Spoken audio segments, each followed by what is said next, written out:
Mixer জারের মধ্যে আপনারা কখনো এইভাবে তেল দিয়ে দেখেছেন? কেন আমরা মিক্সার জারে তেল দেব বা ভাত রান্না করার সময় নেল পালিশ এইভাবে কেন ভাতের হাঁড়িতে ধরবো?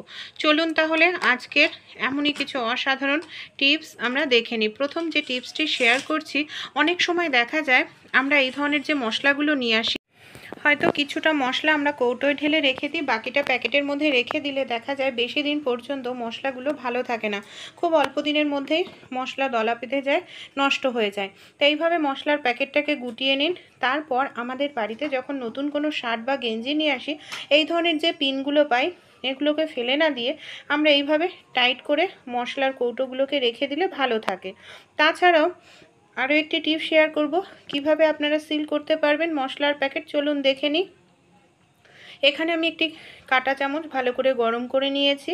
এইভাবে কাঁটা চামচটা, গরম কাঁটা চামচ মশলার প্যাকেটের ওপর একটু ডলে নিলেই মশলার প্যাকেট সিল হয়ে যাবে, আর মশলাটা বা যে কোনো জিনিস অনেক দিন পর্যন্ত ভালো থাকবে।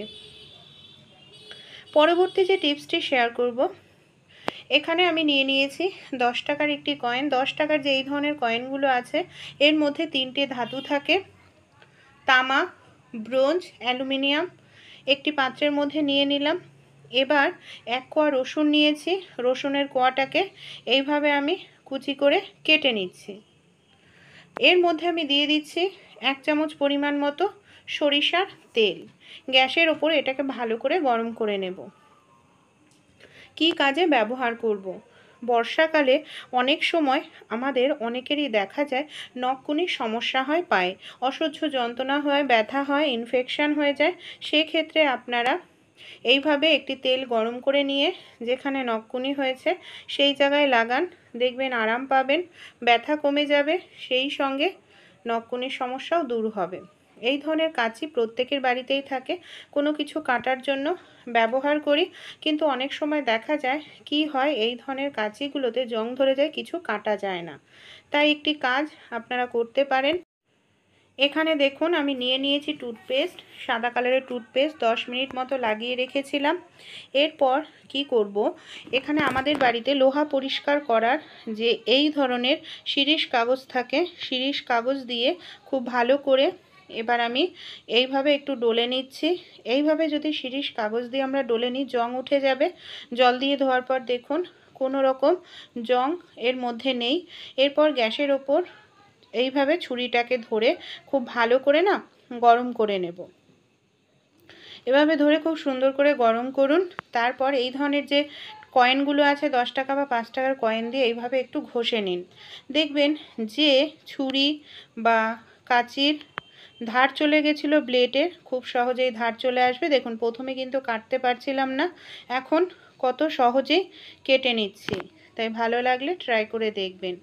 এখানে আমি নিয়ে নিয়েছি শুকনো লঙ্কা, আমাদের প্রত্যেকের বাড়িতেই থাকে। একটি পাত্র নিয়ে নিয়েছি।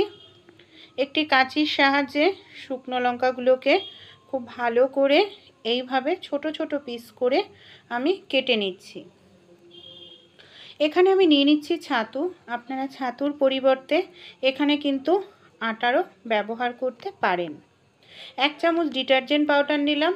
সবগুলো উপকরণ খুব ভালো করে মিশিয়ে নেব জল দিয়ে। কি কাজে আর কোথায় এটাকে ব্যবহার করব চলুন দেখে নিই। সবার প্রথমে এখানে আমি একটি শসা নিয়ে নিয়েছি। শসাটাকে এইভাবে টুকরো করে কেটে নিচ্ছি। তারপর শসার উপরে এই মিশ্রণটা লাগিয়ে দেব।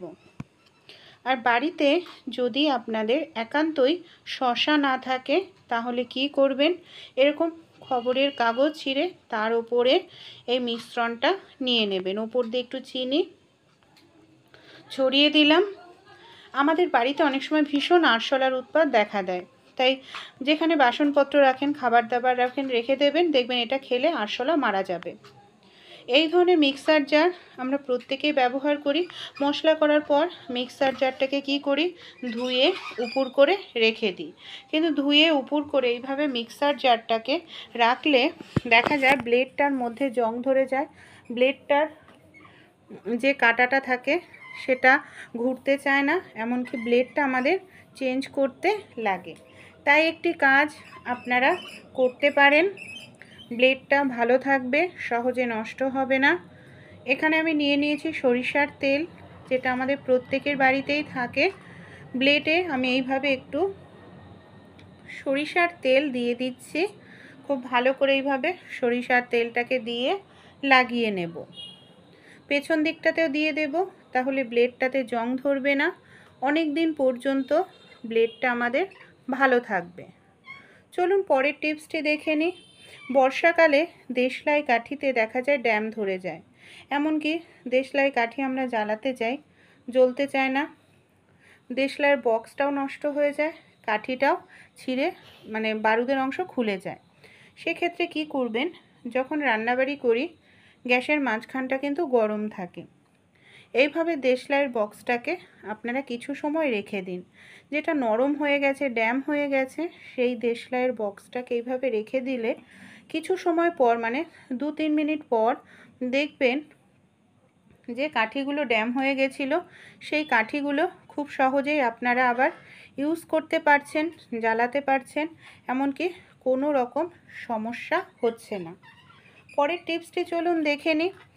আমরা অনেক সময় নেল পালিশ অনেক দিন ধরে রেখে দিলে দেখা যায় শুকিয়ে যায়, নেল পালিশ পরা যায় না, বেকার হয়ে যায় শুকিয়ে গেলে। তাই একেবারে শুকনো হয়ে যাওয়া নেল পালিশ কীভাবে আগের মতো লিকুইড করে নিতে পারি তারই একটি টিপস শেয়ার করব। এই ধরনের যে ঝাঁঝরি থাকে তার মধ্যে আমি নেল পালিশ দুটোকে এইভাবে নিয়ে নিচ্ছি। ভাত যখন রান্না করব, ভাতের ওপর যে গরম বাষ্পটা উঠবে তার ওপর এইভাবে ঝাঁঝরিটা রেখে নেল পালিশের শিশি দুটোকে কিছু সময় রেখে দেব। ধরুন আপনারা 5 মিনিট মতো রেখে দিন। 5 মিনিট পর কি করব, এটাকে নামিয়ে নেব, তারপর একটু ঠান্ডা করে নেব। 5 মিনিট পর যখন এটা পুরোপুরি ঠান্ডা হয়ে যাবে তখনই খুলতে হবে। দেখবেন যে নেল পালিশ আপনাদের শুকিয়ে গেছিলো সেটা লিকুইড হয়ে গেছে, আবার আপনারা কিন্তু ইউজ করতে পারবেন।